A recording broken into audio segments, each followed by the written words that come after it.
잘 개발을 하기 위한 목적인데 펫으로 개발을 하고 싶다. 이런 취지에서 이제 오는 분이 첫 번째가 되고요. 그리고 이제 두 번째로는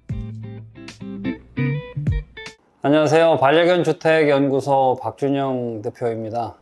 요즘 상담하시느라 많이 바쁘시죠?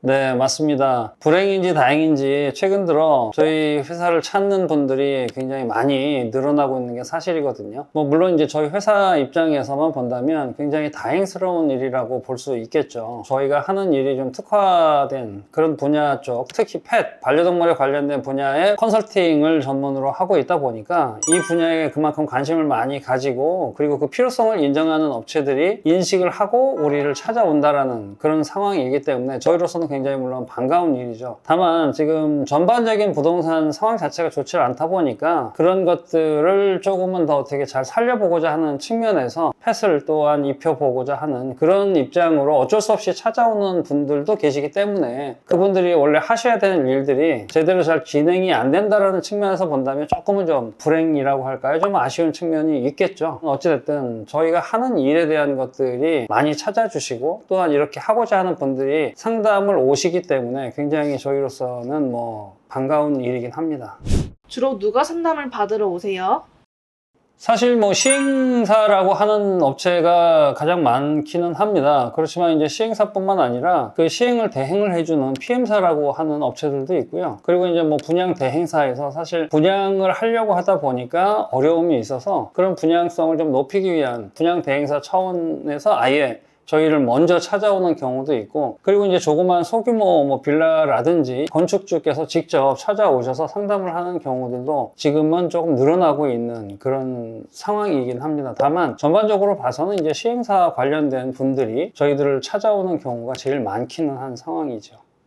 어떤 내용으로 상담을 받으러 오시는 거예요? 당연히 부동산 개발과 관련되다 보니까 1차적으로는 이제 개발을 잘 하고자 하는 거고, 그 잘 개발을 할 수 있는 환경을 통해서 최종적으로는 이제 수익화하기 위한 목적이 크잖아요. 대부분의 부동산 개발이라고 하는 것 자체가. 그런데 이제 일상적인 그리고 기존에 해왔던 방법대로 진행을 하려고 하다 보니까 분양이 요즘에 굉장히 어렵잖아요. 그리고 이제 분양이 된다고 하더라도 분양 받을 사람들 입장에서는 사실상 수익을 만들어내기에는 좀 어려움들이 있습니다. 왜냐하면 아무래도 금리가 좀 높아지고 이게 계속 떨어질 기미를 안 보이다 보니까. 그래서 분양하거나 또는 이제 시행을 하는 입장에서 보면은 이게 잘 분양이 될 수 있는 방법을 찾아줘야 되고, 금리가 높은 만큼 그 수익화 할 수 있는 모델을 개발을 해야 되다 보니까 마땅한 게 없는 거예요. 그러다 보니까는 당연히 이것을 펫 부동산으로 개발을 했을 경우 자기들이 생각하는 그만큼의 분양률을 높인다든가 또는 수익화할 수 있는 방법이 나오는지가 굉장히 궁금하겠죠. 그리고 우리나라뿐만 아니라 일본에서도 그런 것들이 수익화 모델로서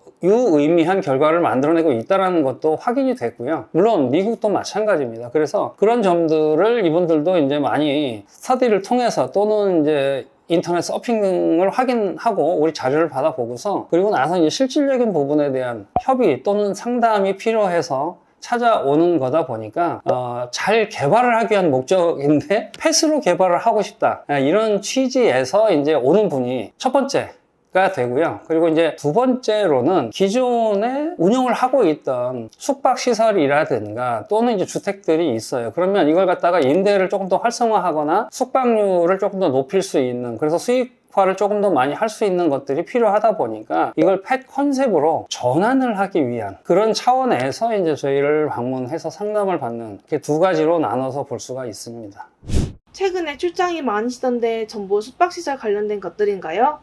네, 맞습니다. 아무래도 이제 지방 쪽 같은 경우라면은 숙박시설 관련된 게 굉장히 비중을 많이 차지하고 있어요. 특히나 이제 관광지 쪽 관련된 이런 숙박시설들이 이전에는 사실 코로나 때문에 이득을 좀 본 측면도 있지만 그렇지 않은 것도 있었고, 코로나가 끝나고 이런 환경의 변화가 오니까, 그리고 부동산 경기가 굉장히 어려워지다 보니까 이전에는 국내에서만 여행을 하던 사람들이 해외로 또 여행을 나가고 하다 보니까 보니까 숙박시설 자체가 굉장히 이전에 비해서 상대적으로 숙박률도 떨어지고 그만큼 수익률도 떨어지는 거죠. 그래서 이런 측면들을 조금은 더 업그레이드 하거나 좀 수익률을 높여낼 수 있는 이러한 것들에 대한 고민을 하기 시작을 하셨어요. 그래서 저희들한테 이걸 이제 펫 컨셉으로 좀 전환을 해서 숙박률도 높일 수 있는 것이 가능한지 이런 것들에 대한 상담 요청들이 있었고요. 그리고 이제 저희들이 요청이 오게 되면 사전에 이제 검토를 해서 위치상으로나 여러 가지 조건들이 괜찮다 싶으면 현지 임장을 나가서 효과적으로 구현이 가능한지 여부를 현지 실사를 하게 됩니다. 네, 그런 과정들이 많이 있다 보니까 최근에는 아무래도 이제 지방 출장을 많이 가게 되는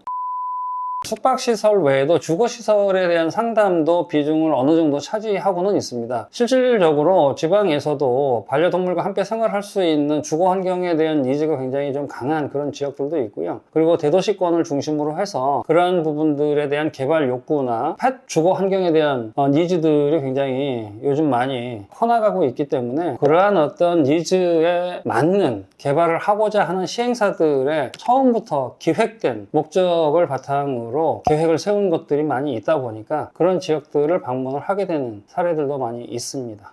최근에 이제 부동산 경기가 많이 어렵고 PF라든지 이러한 금융권의 어떤 지원 자체도 굉장히 제한적으로 열리고 있는 상황들이 이어지고 있습니다. 이게 언제까지 어려워지거나 또는 힘들어질지는 모르겠습니다. 결과적으로 앞으로는 부동산 자체가 단순하게 그냥 이전의 어떤 방법론적인 측면에서 접근해가지고는 어려움이 있다고 보고요. 숙박시설이 됐건 주거시설이 됐건 컨셉이 제대로 입혀져서 발전적인 방향으로의 변화를 모색하지 않으면 굉장히 앞으로 어렵지 않을까라는 생각을 할 수밖에 없는 그런 시점에 와 있다라고 생각이 듭니다. 여러분들께서도 어떤 시행사가 됐건 분양 대행사가 됐건 그리고 또는 개인일지라도 이런 개발에 관련돼서 또는 운영에 관련돼서 수익화하기 위한 목적이라면 주거 환경, 숙박 환경을 구축하는 것에 대해서 조금은 더 고민을 하고 알아보실 필요가 있지 않을까.